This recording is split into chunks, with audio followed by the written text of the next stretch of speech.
risk, who manages it, and that is something I'm sure each and every one, whether you're a parent, or a professional, in the public, private, or community sector, that we all grapple with.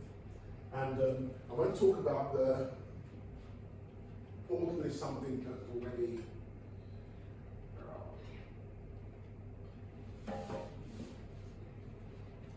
that's the bad. No matter who wants to ignore it or avoid it, that is the reality. When we don't work in collaboration and partnership, that is what we face. And I've always suggested, if every life is priceless, we are already losing a fortune on the basis of 2021, 2022, and by the way, 2023, just it wasn't enough time, that's been quadrupled. Now what I'm saying is, and by the way, it was seen as a black issue for a number of years, and for the first time ever, it's the most diverse reflective young life loss. By the way, this is London. It's the diversity of London. Now, Adina, you work with community policing, so, by the way, I decided I would work with the police at all different levels, currently from the very top, to those on the rank and file, to those in the community, of which we have cadets, special constables. There are so many different types of those that would be in effect trying to ensure we're safe. And I believe safety comes as a collective responsibility. That is what consistently challenges me. And when lives are lost, nobody wants to go anywhere. Is that right? Do you know anyone directly or indirectly who's lost a life? Yeah. If you know how embarrassed I am by that. I think that's the question. Who doesn't? Yeah, but that's the unacceptable. It's become all too accepted. There is someone, a young person carries that with them, by the way. We all know that. I grew up in the East End, we lost no one from my generation. Not one. Life took them out. Hard living. And there was violence. So I've never accepted this, will never accept it. And by the way, I've just asked over the last 30 years of the Youth Chancellor's existence, from Benji standing on January the 2nd, 1993 to present, how many young lives have we lost in our cities? I'm being told it would insult or cause a great deal of anxiety and distress to the parents and the families. I suggest there's a bigger impact. You know, if you talk about what you're doing with us and us with you. By the way, I had a really serious subconscious no to this, and if I had so, on that basis of my experiences, why would we? The community day was held in February. Yeah, February 17th during half term. So we're currently, the Mets have an outreach team. So I'm the lead for New Northern Forest.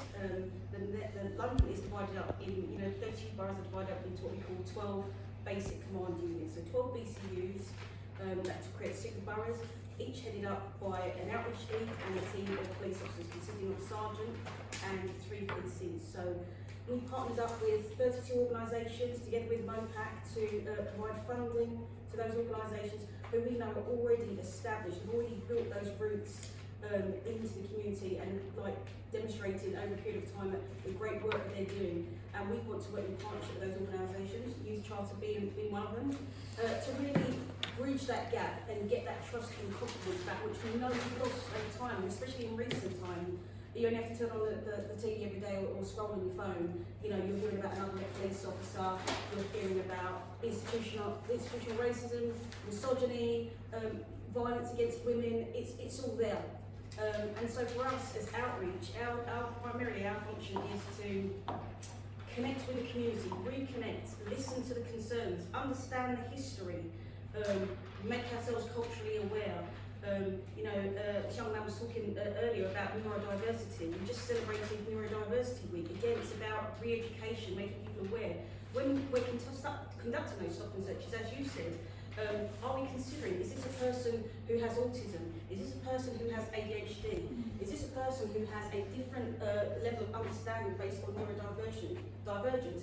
And it's not acting aggressively or threatening. It's about what Hayley said, about patience and empathy and awareness. So we held this event here together with the Youth Charter. So, we had all of our units down here. We had helicopter, TSG, which has one of our tactical task groups, They're usually the sort of like the team in the right gear, that, you know, force entry through doors. We had horses, yes, we can't forget them. I can't forget horses and dogs. We have them down, and quite often, like Jess said, when these things happen, and this is very real. I am a special constable, so I work voluntarily as a police officer. I've worked for them for 16 years. Becoming a police officer was my #1 dream since childhood. And when we were talking with our social groups earlier, somebody embedded a seed in my mind at 10. When the local constabulary came to my school and did a visit, like they used to, you know, send the fire brigade and ambulance and come give kids a sticker. I was mesmerised by their presence that day, and it embedded that seed in me about wanting to really give back. And as a child, I had loads of negative experiences. Some of my earliest memories are of racism, being chased as a 4-year-old by somebody setting their dog on me to chase me down and maul me to death. Those are the things. And then when we reached out to support from the police, my parents, it was not forthcoming. So those are the things that sort of set me off on my trajectory to wanting to become a police officer and join the Met for change. And when we're talking about, you know, murders and stabbings and fatal incidents, and it's every week, quite often as police, we're only there at the times when it all goes wrong, and we have to take action. We don't see the social issues that lead up to that point. We're not a part of that process. And when we're talking about raising communities, and Jeff was talking about he wasn't just raised by his mother, it was a group of people, and I've heard lots of different shared experiences. We're only there for that moment in which we're called because something's happened, an incident's occurred, we need to take action, deal with it, and then the issue just passes on. We don't know the backstory, and we don't know what happens going forward. Yeah. Sorry, I have a question. Yeah. I was Easter. Yeah, okay. So, with my experience with Israel, just like seeing how everything was happening around me, it was more like I was police cleared, so I saw like different sides of the police, seeing how they like how they were engaging with the youth. Yeah. But the last time I was a cadet and left was actually because something was said which made me leave, but I still do feel like there is that sense where they are engaging with young people, but not going about it the correct way. It's a real shame that you left. Did you speak to your cadet leader? It was actually my It was your cadet who leader. said, I'd love to know more about your story because I work very closely with cadet leaders. Do you know what? Without even going into that's a perfect example of where we get it wrong. And I'm a firm believer. I work for the Met. I'm still passionate about the organisation because this is the police force that serves London. We have to work with it. It needs overhauling. It needs improvement. We need to acknowledge the issues. We need to acknowledge the history. We need to acknowledge the pain and where we get it wrong as an organisation and work to put it right. That's what we need to do. And so that initial event we did back in February, that's what it was about. Making ourselves accessible to the community, to young people, to people who we know have lost trust and confidence in our policing based on real lived experiences. And just like what you're saying, I mean, that's terrible because cadet programs are about bringing in disenfranchised young people and who were perhaps, you know, wary before and bringing them in and creating opportunities. So if you've had a negative experience that's now caused you to leave and they didn't do the work to even find out, sorry, why did you leave and what happened? And you know, this is where we fail people all the time. I had the pleasure of coming down that day and petting the horses, which was fantastic. And I spoke to one of your colleagues, and actually she told me about the Walk and Talk programme, which has been brilliant. And we've been able to connect them with schools. We were just about trying to create safety. At 14, violence against women and girls. That's it. And I think the more we can, you know, shout about those type of programmes and anything we can do to support that, for sure. It was brilliant. I came down, I don't know if I remember you, I brought 20 young people down there. Yeah, and I wasn't very... Is that mentoring that? No, I'm still new to you, Sorry. still new to you. Oh, okay. Even though we're late, and I was very much What? I don't think it was actually fun for the young people, and it wasn't engaging with young people, it was more engaging for the older people. Because when I brought all the young people down, no one actually came to them and said, okay, and it was heavy actually being on Stratford train to bring that long walk to come down, and it was quite a nice day. And all I know is to see a group of people taking pictures with the mayor, whatever it is, along there were horses, there were football, no one was playing football on there, everything was finished. So no one came to us. So all my young people ended up sitting in the store. Do you understand? So I don't think it was things. So if you're going to do anything for young people, please get some young people to organise it. Yeah. Instead of coming down here and bringing all these leaflets. They're not interested in leaflet or little thing, because they collected, some little whiteboards was given away. Yeah. Right. The amount of them they collected, I was throwing out the place. Didn't do any good on little paper. So it wasn't engaging with young people. So there's no point having a stall and young people coming up. Don't forget it's a lot of police they're surrounded by. And no one, I wasn't happy, my staff wasn't happy as well, young people weren't happy, there was 20 of them. And they goes, Connie, what is it for? And I'm going, yeah, they're going to have events, they're going to have activity. When they came down, there was nothing.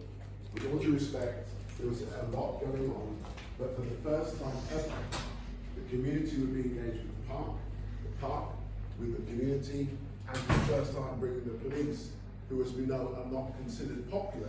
There'd been something like that before. They had it in Crystal Park, yeah? But not this right, one. No, not this one, but it's the same thing as, you know, like they store, they're giving out leaflet, they're giving out little bits of present.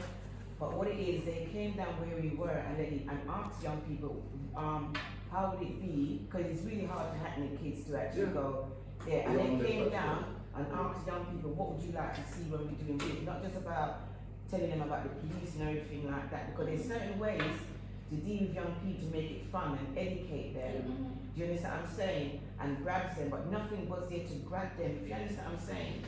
And I went away very disappointed, and we sat and asked young people, it was rubbish. All they want was buying is the prime drinks, you know, and then yeah, they're selling it for £10 or something like that. That's all they were interested in doing. Yeah, and we left when you were packing up everything, and nobody approached me or anything. With all due respect, Yeah. I was there for the whole day, and I was part of creating that day of engagement. Was you over there in I covered all aspects of with the the football? Because experience. some of us actually went over there, the guys actually went over there and started playing football on their own. You understand? There was organised football. Yeah, no, but we said we came a bit late. I appreciate Right, what I'm because- saying is, yeah. the late arrival on a day that took a lot to broker. And by the way, it wasn't supposed to happen. That's what I was first told. It couldn't happen. Why should it happen? Why would anyone be interested? So what we attempted was for the first time to begin a journey. And I'll be honest, I'd be very nervous of grabbing an interest that we can't meet. This is the only facility apart from the growth hub. Yeah, this was open. This was open, Yeah, but what I'm saying is, it's about what it leads to, but I know there's been a real already, so. Sorry, can I just sorry to No, say, no, I'm gonna manage this. it was really good today. Sorry, sorry, Rube's just trying to. I'll come. Sorry to turn it the other way, but all our children, the youth, really enjoyed it. They played football, they talked to the police, all the information if they wanted, when they get older, they would like to be policemen, everything. They thoroughly enjoyed it. It could be a mixed experience Yeah, depending on the age point group. by which You know, age group of The age engagement. were older. So was that some of ours 13 to 14? Yeah, but what I'm saying, when we came late. Oh, okay, well, I think that would have been the reason behind, but what I'm saying is, the opportunities it leads to, that was groundbreaking. Hadn't happened, but what the opportunities it led to, because by the way, the police had a youth and community affairs division in the early 90s, and then they disbanded it. Do you know on the basis of that they're now considering reintroducing the youth and community affairs division? By the way, you have a young officer who came on the day, didn't get a chance to engage with you, but he's the world number 4 in karate. I know it because he's a young talent. Let's be inspired. He's now right here. I think he is now walking the beat of Hackney. There was so much picked up. Did you get a report? Yeah. Okay. All I'd say is on July 1st and 2nd, It's quite good. come with the journey because there is a lot more. There is a lot better than that. All I'm saying is this is the only way we're getting collectivism. We learn from the negatives, we turn them into positives, and hopefully officers, by the way, they've got the best sports program that I didn't even know about. I learned it on the day. And they're now of the view that they can contribute. but nobody's talking to anyone. That's what I've learned, as you said. No one's engaging with anybody, so we have to keep trying that. But please, just summarize. Yeah, so feedback is valuable. Absolutely. Yeah, I'm just saying the experience when we came late, but nobody approaches. Did you speak to I anyone? think that's when I'm going like that, I think, oh, come on, enjoy yourself at the tree. And I know I got was a couple of balls, you know, like the whiteboard and stuff. I've still got balls. It's a balance. It's a balance because, you know, historically, that, as has been mentioned several times today, that relationship of young people feeling confident to approach police or not wanting to be approached by police, it's a balance. So this was a community day that was open to all ages, and it was primarily about engagement, opening up opportunities for recruitment and developmental opportunities through what youth charter offer and what the Met officer and what the Met offer as well. And we're looking at creating opportunities where we can have a more balanced, diversified police service, because that's what's representative of London. We currently don't have a full set representative of London, so it's going in at a soft touch level rather than a heavy hard sell, because we know that people, you know, are nervous about being approached by us. So having a heavy uniform presence there, we also have officers who were not in uniform there. So it's difficult, is what I'm saying to you, because sometimes you go in and the feedback is they were all over me, they were you know, on top of me, why were they following me around, why were they only approaching me? So we were there to allow the community to engage as much or as little as they wanted with us, and just provide the opportunity to be accessible. And I hear what you're saying, and this wasn't designed, this wasn't this is supposed to be on the scale of, for example, a local authority fun day when you've got all of the different, you know, interactive engagement. It's not that. It's a program that you sent out. It's a community day. It's a community day, but it's not a summer fun fair kind of experience. But the program that you send out is going to be, you know, like certain activities, you'll be able to talk and stuff like it. It's So just I'm going to apologise for February. We're now in April. I'm going to now move us on hopefully to the ultimate possible. Is there much kind of outreach happening in terms of attending kind of youth forums or setting up forums where you can hear the opinions and voices of young people? Because when we look at the board, for example, every single one of those young people that have sadly passed away have affected so many young people around them, and they're carrying this trauma, and is this trauma being heard to inform practice? Yeah, so as I said, we've got 12 teams that cover all of London's 32 boroughs, 12 outreach teams that the Met have, and they are building those links in the community. But it's about that cohesiveness that we've heard so much about today. It's about everyone coming together. There's only so much we can do. The Met are not welcome to go into every community or into those private safe spaces. We're not welcome, we know that. And so we're not forcibly going into places where people don't want us. We would like to open that communication pathways and allow people sorry? Yeah, and you know, we've got our neighbourhood policing teams, we've got our youth engagement teams, we've got our safer schools officers that are attached to all secondary schools. So we've got those outlets. So it is there, we are working hard, we know we're not getting it all right, but we're working towards that. So if you want to, I can put you in touch with all of those people in your local areas, if you want to have somebody come in and have those forums for discussion, because it's about open and honest discussion. So I do appreciate your feedback, because that's what we need. We need to get to a point where we can acknowledge the issues, and I think it was mentioned on our team, don't tell people what is good for them. Take the feedback from them of what they're saying. This is what we need. This is what is good for us. If you're serious about bridging that gap between us, this is what we're telling you we need from you as a police service. So that's what it's about. But absolutely, I can put you all in touch with your local spots. We do a thing called Trading Places. I don't know if you heard of it. I know about Trading Places. You know about Trading Places, Yes. and it was me and Janet that ran it. Yeah. And it's still ongoing. So we do it with the police and the young people. The police comes as the young people, and the young people comes as the police, and we do scenarios and stuff like that. Yeah, we do it behind the badge thing. Right, and it does. So we've been doing it for years, and we started it up. So we actually goes and help with the the police that just come out and stuff. So young people then have the opportunity to talk with the police, and we do scenarios like action. Then we say, why do you do that? We do real life scenarios and stuff like that. So and can then I, we discuss can I now be agent provocateur and why we ended up where we've ended up? There's so much going on, there's so much happening, there's so many ideas, there's so many initiatives. And by the way, I'm not advocating recruitment, because I think there's a step Before that, in the same way as you identify the seed zone, I had Z cars. Some officers came and it was about road safety, and they were stuntmen. And it's the single most cool thing I've seen police do. And I thought, yeah, I'm interested.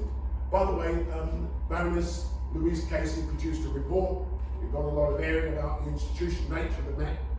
And one of her key recommendations was a truth and reconciliation process by which all of the discussion need to come to one collective discussion. The mayor has his own forums. There are so many different forums. So one of the big discussions take place how we bring it all together. Because I think that's what's required. An intergenerational, civil, civic, everybody having it recorded, noted, what works will be pulled together, what doesn't work will be discarded, but everybody has to play their part.